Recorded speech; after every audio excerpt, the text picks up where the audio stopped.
Imagine un dirigeant qui sait que son peuple le trahira tôt ou tard, qui comprend que ses alliés ne sont loyaux que tant que cela les arrange, et qui affirme que pour gouverner, il faut être capable de trahir, de mentir, de manipuler, mais avec intelligence. C'est ce que Machiavel met noir sur blanc dans un petit livre écrit il y a plus de 500 ans, un livre qui n'a rien perdu de son éclat, Le Prince. Nous sommes en Italie, début du XVIe siècle. L'Italie n'existe pas encore comme nation unifiée. C'est une mosaïque de cités-États, de républiques turbulentes, de principautés, de royaumes, le tout coincé entre les ambitions des grandes puissances européennes comme la France et l'Espagne. Florence, où vit Machiavel, est une ville brillante, prospère, mais aussi instable politiquement. Machiavel n'est pas un philosophe enfermé dans une tour d'ivoire. Il a servi comme diplomate, il a rencontré des rois, il a vu les coulisses du pouvoir. Mais après un changement de régime, il tombe en disgrâce.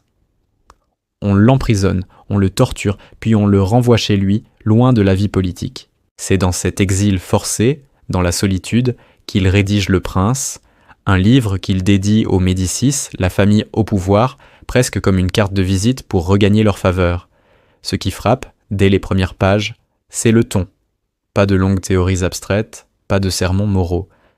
Machiavel écrit comme un stratège qui parle d'expérience. Il classe les types d'États, ceux qu'on hérite, faciles à maintenir, et ceux qu'on conquiert, beaucoup plus fragiles. Comment tenir une province nouvellement conquise ? Selon lui, il faut éliminer sans hésiter l'ancienne élite, car sinon elle cherchera toujours à revenir. Cruel, peut-être, mais efficace. Mais il dit aussi que le prince doit résider lui-même dans le nouveau territoire. Présence physique égale contrôle, surveillance et stabilité. Mais le vrai cœur du livre, c'est cette tension entre la force et la ruse. Machiavel écrit que le prince doit être à la fois lion et renard. Le lion incarne la puissance brute, capable d'écraser ses ennemis. Mais la force seule est aveugle et prévisible. Le renard, lui, incarne la ruse, la capacité à éviter les pièges, à tromper quand c'est nécessaire. Un prince qui n'est que lion se fera piéger, un prince qui n'est que renard finira méprisé. Mais celui qui sait jongler entre les deux, celui-là pourra durer. Et puis vient la question fameuse. Vaut-il mieux être aimé ou craint ? Machiavel est direct. L'amour, dit-il, dépend des autres. Il est instable, fragile. Les hommes aiment tant qu'ils n'ont rien à perdre. Mais, dès qu'ils sentent le danger, ils trahissent. La peur, au contraire, est sous le contrôle du prince. La peur tient les hommes en respect.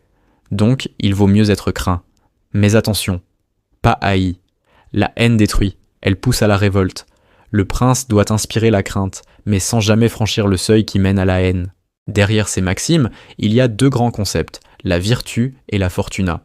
La vertu, ce n'est pas la vertu morale comme on l'entend aujourd'hui. C'est l'énergie, le courage, la capacité à prendre des décisions rapides et audacieuses. C'est une sorte de puissance intérieure. La fortuna, c'est la chance, le hasard, cette roue imprévisible qui peut tout changer. Machiavel dit « La fortune est une femme », et elle se laisse dominer par ceux qui sont audacieux, ceux qui osent la saisir de force. Autrement dit, le hasard existe, mais l'homme d'action peut le dompter, au moins partiellement, par sa vertu. Tout cela mène à l'idée la plus sulfureuse du livre. Machiavel n'écrit pas explicitement « la fin justifie les moyens », mais tout son texte respire cette logique. Le prince ne doit pas hésiter à tromper, à trahir, à rompre une promesse, si cela permet de maintenir la stabilité de l'État, car ce qui compte, ce n'est pas l'honneur du dirigeant, mais la survie de la cité. Et Machiavel pousse le réalisme jusqu'au bout. Il dit qu'un prince doit paraître vertueux, généreux, fidèle, religieux, mais qu'il n'a pas à l'être vraiment. L'apparence suffit. Les peuples jugent parce qu'ils voient. Si vous avez l'image de la vertu, peu importe ce que vous faites dans l'ombre. Ce réalisme choquant lui a valu une réputation terrible. Le mot machiavélique est devenu synonyme de manipulation sans scrupule, mais en réalité Machiavel ne disait pas que tous les dirigeants devaient être cruels. Il disait que, parfois, pour préserver l'État, la cruauté pouvait être un outil nécessaire. Un seul acte de cruauté bien placé, disait-il, vaut mieux qu'une cruauté répétée. En d'autres termes, frapper vite, fort, puis stabiliser. On retrouve ces logiques dans l'histoire, encore et encore. César Borgia, l'un des modèles de Machiavel, a conquis des territoires avec une brutalité impressionnante, mais il a ensuite instauré un ordre efficace. Plus tard, d'autres figures politiques, de Napoléon à Churchill, ont lu Machiavel. Aujourd'hui encore, ces maximes apparaissent dans des manuels de management ou de stratégie militaire. Et dans la culture populaire, des personnages comme Frank Underwood dans House of Cards ou Tywin Lannister dans Game of Thrones incarnent presque à la lettre ces conseils. Alors pourquoi ce petit livre écrit dans la campagne toscane il y a 5 siècles nous fascine-t-il encore ? Parce qu'il parle de nous, des rapports de force éternels. Derrière nos discours modernes sur la démocratie, la transparence et la morale, il y a toujours les mécanismes bruts du pouvoir. Qui contrôle ? Qui obéit ? Qui manipule qui ? Machiavel n'a pas inventé la cruauté politique, il l'a décrite avec une honnêteté brutale.